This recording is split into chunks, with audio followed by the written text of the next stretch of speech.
And welcome to your Saturday. Good morning and thanks for joining us. I'm Gabriela Primus. And I'm Phil DeCastro. Well, Phil, let's take another look at this site. The harvest moon was shining bright during the football game between Appleton North and Kimberly last night. And you're looking at video from our very talented Fox 11 photojournalist, Don Steffens. So, Phil, what can we see tonight? Pretty much just clouds? Yeah, unfortunately, I don't think we'll be getting a view at any more moon rises over the next couple of days. And what's been pretty cool over the last few days, I'll get more details in just a few minutes. New this morning in Green Bay, 4 people were displaced and 1 firefighter was injured after a blaze early this morning in Green Bay. The fire happened at a home in the 900 block of Mather Street. When crews got to the scene, heavy smoke and flames were coming from the back of the house. Everyone got out safe, including pets.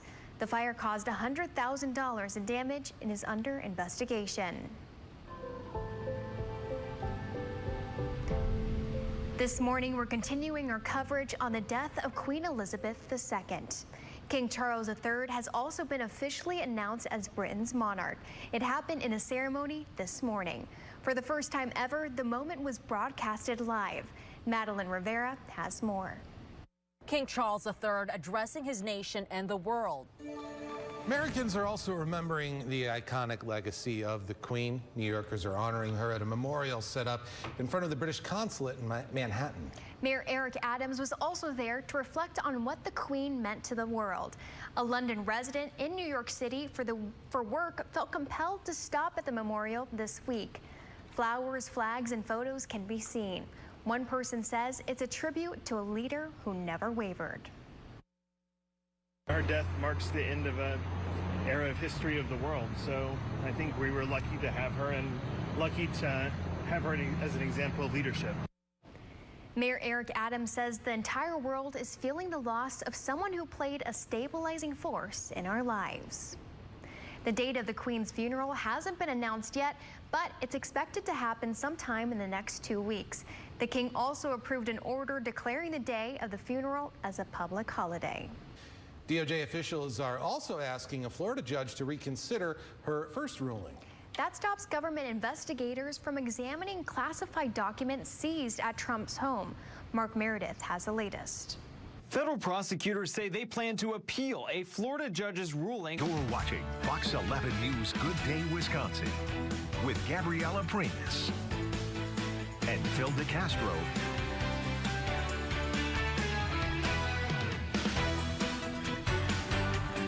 64 degrees in Shawano, overcast skies, and it doesn't look like it's raining right in town where the camera is, but there have been some spotty showers in the area just north of Shawano Lake and out in western Shawano County.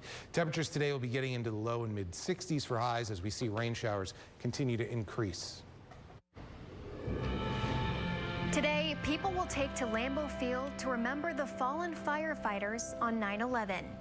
Participants will climb the equivalent of 110 stories in the stadium. Alongside them, Donna and John Neely, who are 9/11 survivors. They were both on the 77th floor of the Tower 1 when the first plane hit. Donna and John are joining us live via Zoom to share more of their story. Hi, you two. Good morning. Good morning. So I know it's probably hard for the two of you to recall these memories, but I want you to take us back to that day when you were in Tower 1. When did you first know something was happening? And the first thing that we noticed, it felt like the building was kicked. It was so extraordinary, and we didn't know what had happened. When we finally started going down the stairs, there was nobody in the stairwell because we were so high up. We didn't come into contact with our first firefighter until the 29th floor. And at that point, I had asked him, I said, what happened? And that's when he told us that a plane had hit the building. And then he said, no, 2 planes hit the building. And he kept going up. And that's the first we had ever found out what was actually happening that day. And what was it like when you're walking down and even when you finally got to safety? Well, by the time we were fortunate when we got down, we were in a very calm, it was very a very calm situation. I'd say the firefighters were pretty extraordinary in maintaining a calm atmosphere. They helped facilitate everybody safely, well, us safely, out of the building. And one of the things we couldn't get over was how calm everyone was in the stairwell. And that was because of the firefighters. absolutely. So, obviously, while it's difficult to reflect, you still choose to come to an event like this for a second year. Why is that? Absolutely. Because that day 21 years ago, as a nation, we said that we would never forget. And a lot of families cannot forget. And we are grateful for this event to help the nation keep that promise. Here we are so far from New York, and so many people come out to support that day and support The firefighters first and the responders. first responders who continue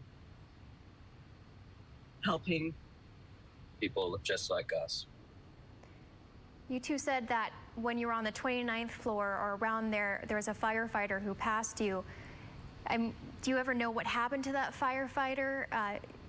Was there more that went up after you? There were more that went up after us, and we know that that first firefighter did not make it out. We tried to reach out to their firehouse after 9/11 and help support the firehouse. There just weren't that many left. Right.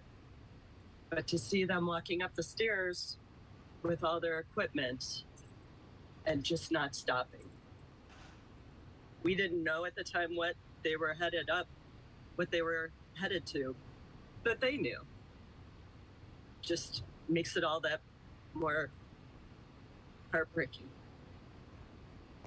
And when you two are climbing the stairs today, what are you really going to be thinking about and kind of pondering? We'll be thinking about the sacrifice that they made, and we'll be poignantly aware that it's because of that we're able to be here today. And again, you two did the Lambeau event last year. What was the atmosphere like inside the stadium? I would say it was incredibly somber. It was supportive, and it was a wonderful feeling to be able to be here among all the other supporters who came out. It was phenomenal, and that's what keeps bringing us back. Donna, John, thank you so much for joining us and telling your story. I hope it's a beautiful climb for you two today. And just so everyone knows at home, registration is still open for the Memorial Climb. You can go to the Quick Trip Gate at Lambeau Field if you're interested in climbing. We also have more information on our website. Thanks again, you two. Thank you.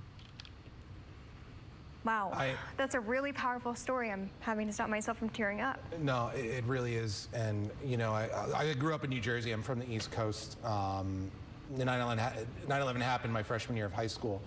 And as the crow flies, I grew up 30 miles from Manhattan. So, it was obviously something that was a big deal in my home community. Everyone seemed to know someone that was directly impacted. Yeah.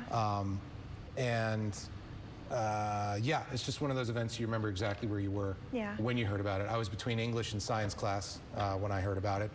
And, you could look out to the east and you could see the plume of smoke going down the coast. And it was, one of those days you'll never forget. And it's a great event to see that people are still honoring those people. And they're also allowing spectators. We have more information on our website. That's right. So you don't necessarily have to do stairs yourself.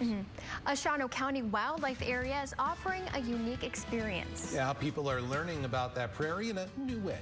Good Day, Wisconsin. We'll be right back.